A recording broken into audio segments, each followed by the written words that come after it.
Marcus Holloway adjusted his Italian silk tie as he strode through the gleaming lobby of Holloway Industries, his handmade Oxford shoes clicking against the polished marble floor with the confident rhythm of a man who owned everything his eyes could see.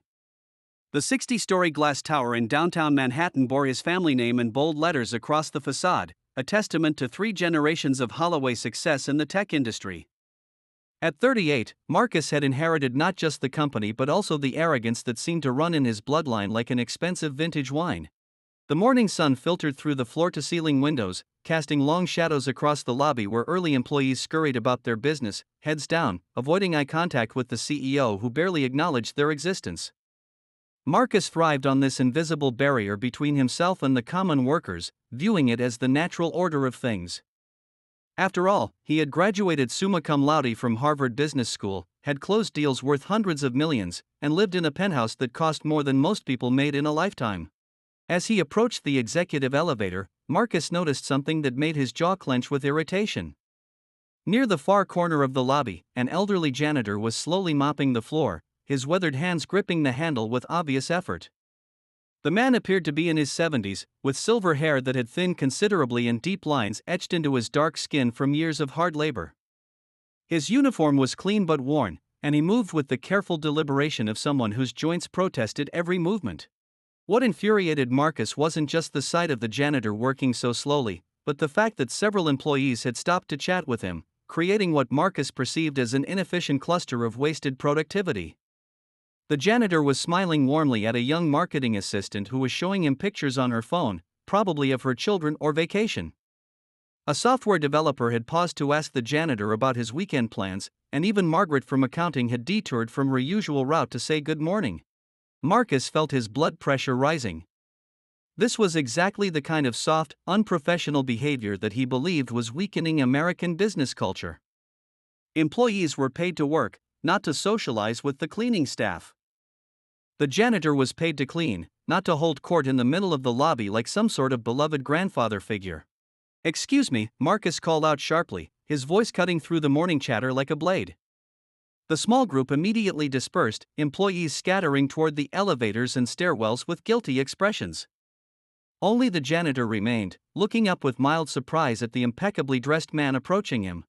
"Sir," the janitor said quietly, his voice carrying a slight accent that Marcus couldn't immediately place. There was dignity in the man's posture despite his humble position, something that only served to irritate Marcus further. "What's your name?" Marcus demanded, stopping just close enough to loom over the shorter man. "Samuel Okafor," the janitor replied, maintaining eye contact without defiance, simply answering the question asked of him. "Well, Samuel," Marcus said, his voice dripping with condescension, "I'm Marcus Holloway, the CEO of this company. And I have to wonder if you understand what your job actually entails." Samuel's expression remained calm, though something flickered in his eyes, not fear, but perhaps disappointment. "I believe I do, sir. I keep the building clean and presentable." "That's right," Marcus said, his voice growing louder as other employees in the lobby began to slow their pace, sensing drama unfolding. "Your job is to clean. It's not to host social gatherings in my lobby. It's not to distract my employees from their important work with your little storytelling sessions." A flush of embarrassment colored Samuel's cheeks, but he maintained his composure. "I apologize if I caused any disruption, Mr. Holloway. The employees are always very kind to me, and I..." "Kind?"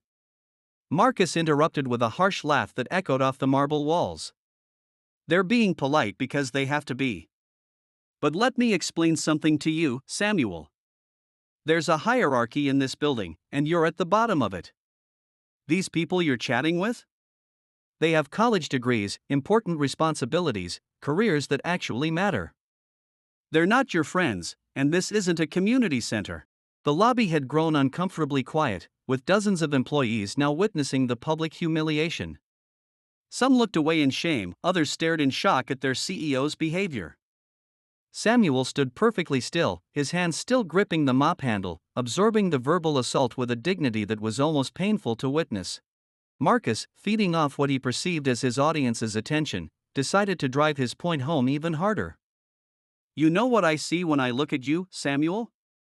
I see someone who peaked in life at operating a mop and bucket. While I was building this empire, mastering complex business strategies, and creating jobs for thousands of people, you were, what? Cleaning toilets? Emptying trash cans? Mr. Holloway, Samuel said quietly, his voice steady despite the public humiliation. I understand you're upset, and I take full responsibility for any disruption. It won't happen again. But Marcus wasn't finished. The power rush of having a captive audience and a defenseless target was intoxicating. You take responsibility? That's rich. Do you know what real responsibility looks like, Samuel? It looks like the weight of a billion-dollar company on your shoulders. It looks like making decisions that affect thousands of families. It looks like the kind of pressure that would probably crush someone like you. He gestured dismissively at Samuel's uniform. This is your ceiling, your maximum potential. And that's fine, the world needs janitors. But don't pretend that your small talk and friendly waves put you on the same level as the people who actually drive this economy forward. Marcus could see that his words were hitting their mark. Samuel's composure was cracking slightly, though he still maintained his dignity. Several employees in the lobby looked genuinely distressed, including Sarah Chen, a young software engineer who had always been friendly with Samuel. You want to know the truth about your little fan club here? Marcus continued, gesturing toward the employees. They smile at you because it makes them feel good about themselves, like they're charitable or something. But when they go home to their real lives, to their dinner parties and career discussions, do you think they mention their conversations with the janitor? Do you think you're even a footnote in their actual important conversations? The cruelty in Marcus's words was evident to everyone present. Even some of his senior executives, who had arrived for the morning meetings, looked uncomfortable with their CEO's behavior. But Marcus was too caught up in his own righteousness to notice the shifting mood around him. Here's what's going to happen, Marcus declared. You're going to finish your cleaning duties quickly and quietly. No more social hour, no more interrupting people's workday with your stories about whatever simple life you live outside these walls. And if I see you disrupting productivity again, you'll be looking for a new job. Are we clear? Samuel looked at Marcus for a long moment, and in that silence, something profound passed between them. The older man's eyes held not anger or resentment, but something far more powerful, pity. We're clear, Mr. Holloway, he said simply. Marcus felt satisfied with his performance, believing he had effectively established boundaries and reminded everyone of their proper place in the corporate hierarchy. He turned toward the executive elevator, expecting to feel the familiar rush of dominance and control. Instead, he noticed that the lobby was unnaturally quiet, and the looks on his employees' faces weren't the respectful deference he expected, but something much more complex: disappointment, shame, and for many, outright disgust.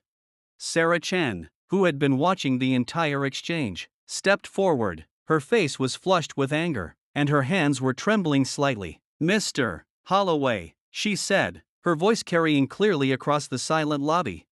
Marcus turned, annoyed that someone would dare interrupt his moment of authority. Yes, what is it, Chen? Do you have any idea who you just spoke to like that? Sarah's voice was controlled but intense. Marcus felt a flicker of unease. I spoke to a janitor who was disrupting workplace productivity. If you have a problem with management decisions, you can schedule an appointment with HR. That janitor, Sarah said, her voice growing stronger, is Dr. Samuel Okafor. The title hit Marcus like a physical blow, but he tried to maintain his composure. Doctor? What kind of doctor? Some online degree in janitorial science? Sarah's expression hardened. Dr. Samuel Okafor is a retired neurosurgeon. He graduated from medical school at the University of Lagos, then completed his residency at Johns Hopkins. He practiced neurosurgery for over 30 years, saving thousands of lives, including children with brain tumors, accident victims, people who would have died without his skill and dedication. The lobby was now completely silent except for Sarah's voice, which seemed to echo off the marble walls with devastating clarity. Marcus felt his stomach beginning to churn, but Sarah wasn't finished. Dr. Okafor came to this country 25 years ago as a refugee, she continued, her voice now carrying to every corner of the lobby. His family was targeted in Nigeria because of their political beliefs. He had to flee with nothing, leaving behind a successful medical practice, his home, everything he had built.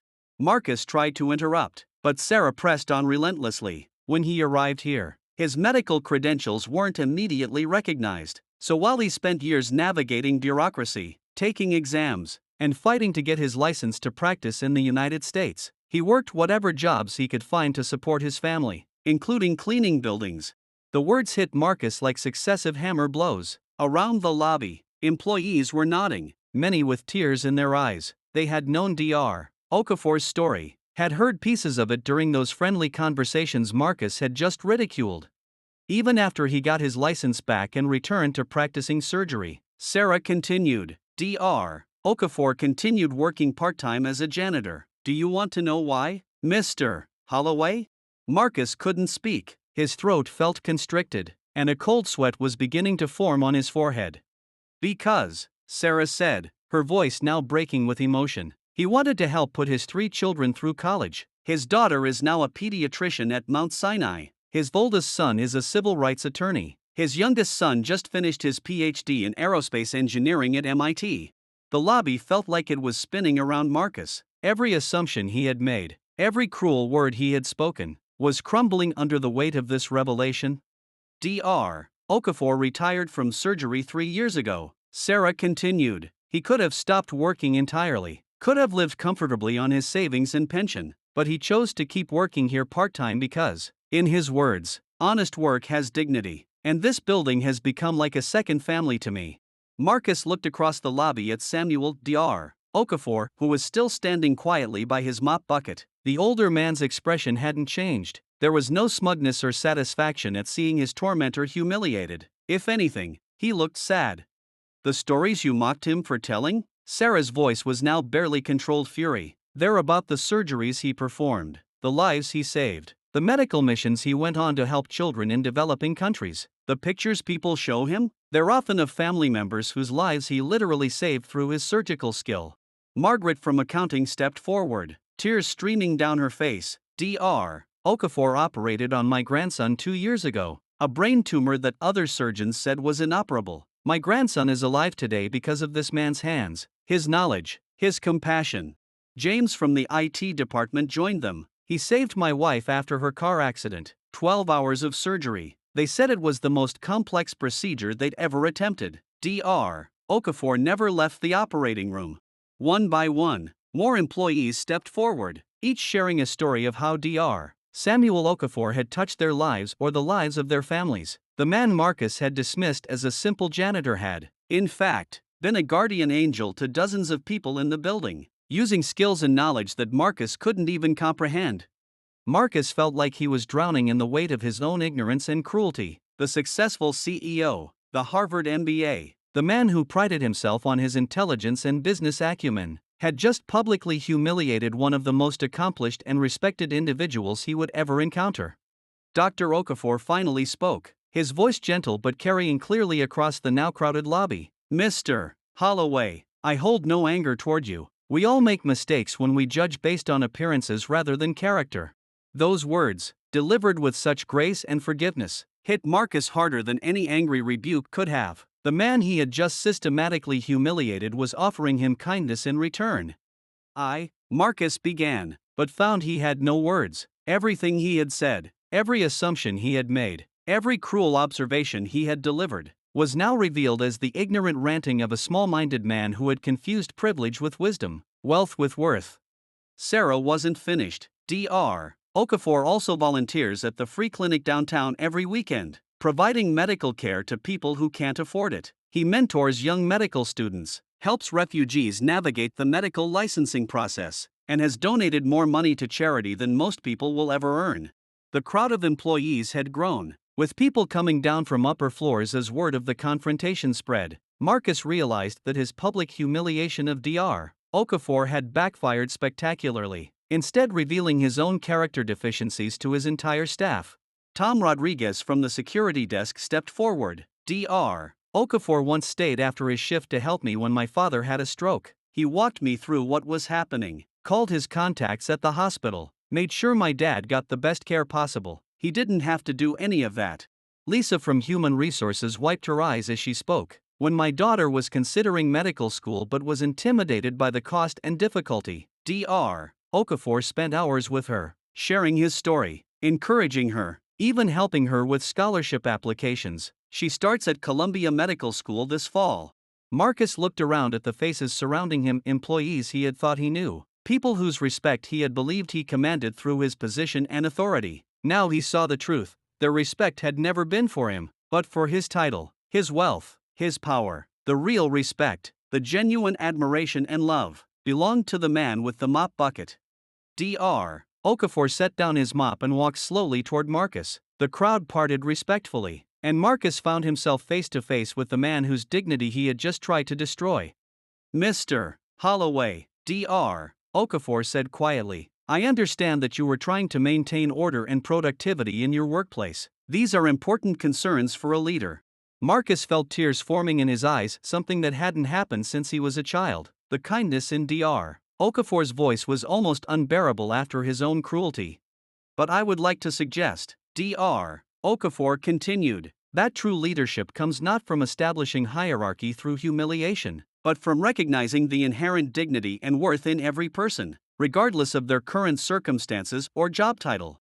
The words were delivered without condescension, without anger, simply as observations from someone who had lived long enough and experienced enough to understand the difference between power and leadership, between authority and respect. Marcus tried to speak, to apologize, to somehow undo the damage he had done, but Dr. Okafor held up a gentle hand. We all have moments we regret, the older man said. What matters is what we learn from them, and how we choose to behave moving forward. With that, Dr. Okafor picked up his mop and began to move away, returning to his work with the same quiet dignity he had maintained throughout the entire ordeal. The crowd of employees slowly began to disperse, but not before many of them stopped to speak quietly with Dr. Okafor, offering words of support and appreciation. Marcus stood alone in the middle of the lobby, surrounded by the marble and glass and steel that represented his family's success, but feeling smaller and more insignificant than he ever had in his life. The empire he had inherited, the wealth he had accumulated, the power he wielded, none of it had prepared him for this moment of profound moral reckoning. As he finally made his way to the executive elevator, Marcus caught his reflection in the polished doors. The man staring back at him looked exactly the same as he had that morning, expensive suit, perfect hair, confident posture, but everything else had changed. He now understood that he had been living in a carefully constructed bubble of privilege and assumption, mistaking the deference that came with his position for genuine respect, confusing his inherited advantages with personal superiority. The elevator ride to his office felt like the longest of his life. As the floors ticked by, Marcus thought about Dr. Okafor's journey, fleeing his homeland, starting over in a new country, working humble jobs while fighting to reclaim his profession, all while maintaining his dignity and compassion. It was a story of true resilience and character that made Marcus's own privileged path seem hollow by comparison.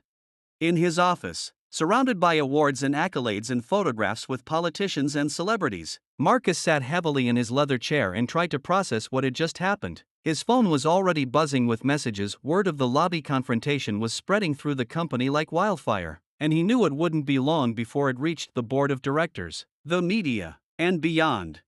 But more than his reputation or his career, Marcus was grappling with the fundamental realization that everything he thought he knew about success, about worth, about the order of things, had been revealed as a convenient fiction that allowed him to feel superior without ever having to prove it. Dr. Samuel Okafor, a man who had saved thousands of lives, overcome unimaginable challenges, rebuilt his career from nothing, raised successful children, and continued to serve others with humility and grace, had been deemed worthy of public humiliation by Marcus simply because he held a mop instead of a boardroom presentation. The irony was devastating. Marcus, who had never saved a life, never faced real adversity, never had to prove his worth outside the protective bubble of inherited privilege, had assumed he was entitled to judge and demean someone whose accomplishments dwarfed his own in every meaningful measure. As the day wore on, Marcus found himself unable to focus on any of his usual tasks. Every meeting felt meaningless. Every decision seemed trivial compared to the weight of his morning revelation. He kept thinking about Dr. Okafor's words, true leadership comes not from establishing hierarchy through humiliation, but from recognizing the inherent dignity and worth in every person. Those words haunted him because they revealed everything he had gotten wrong about leadership, about success, about what it meant to be a person of worth and substance. Late that afternoon, Marcus made a decision that would have seemed impossible to him just hours earlier. He left his office and took the elevator down to the basement level where the building's maintenance staff had their break room and storage areas. He found Dr. Okafor sitting alone, eating a simple lunch from a brown paper bag while reading what appeared to be a medical journal. Dr. Okafor, Marcus said quietly. The older man looked up without surprise, as if he had been expecting this conversation. Mr. Holloway, please, sit down. Marcus sat across from him at the small table, feeling more nervous than he had since his first board meeting as CEO. I need to apologize, he began, but Dr. Okafor shook his head. You need to understand, Dr. Okafor said gently. Apologies are words. Understanding leads to change. For the next hour, Dr. Okafor shared his story not to shame Marcus, but to help him understand the complexity and richness of lives that exist outside the narrow view of success that Marcus had always accepted as truth. He spoke of leaving everything behind to save his family's lives, of the humiliation of having his medical degree questioned, of working night shifts cleaning offices while studying for American medical boards during the day. He talked about the first life he saved after getting his license back, how he had wept with relief that his skills hadn't been lost during his years away from surgery. He described the joy of watching his children graduate from college, knowing that every hour he had spent mopping floors and emptying trash cans had contributed to their success. Most importantly, he explained why he had continued working as a janitor even after retiring from surgery. This building became my second home, he said. These people became my extended family. The work itself has dignity, but more than that, it kept me connected to a community that had supported me through my most difficult years. Marcus listened without interrupting, absorbing lessons about resilience, humility, and the true meaning of success that no business school had ever taught him. When Dr. Okafor finished speaking, they sat in comfortable silence for several minutes. I don't know how to undo what I did this morning, Marcus finally said. You can't undo it, Dr. Okafor replied, but you can learn from it. You can choose to see people differently going forward. You can use your position and privilege to lift others up rather than tear them down. That evening, Marcus went home to his penthouse apartment and looked out at the city lights stretching to the horizon. For the first time in his adult life, he questioned everything he had taken for granted about his place in the world, his assumptions about other people, and his understanding of what made a life meaningful. The next morning, Marcus arrived at the office early and sent an email to every employee in the building. In it, he publicly apologized for his behavior, acknowledged Dr. Okafor's contributions to the medical field and to their workplace community, and announced that the company would be establishing a scholarship fund in Dr. Okafor's name to help refugees and immigrants pursue professional certification in their fields. More importantly, Marcus began the slow work of examining his own attitudes and assumptions, recognizing that true leadership required not just business acumen, but emotional intelligence, humility, and the wisdom to see beyond surface appearances to the dignity and potential in every person. The marble floors of Holloway Industries still gleamed just as brightly, but Marcus now understood that their shine came not from their expensive materials, but from the care and attention of people like Dr. Samuel Okafor, individuals whose worth could never be measured by their job titles, but only by the content of their character and the impact of their contributions to the world.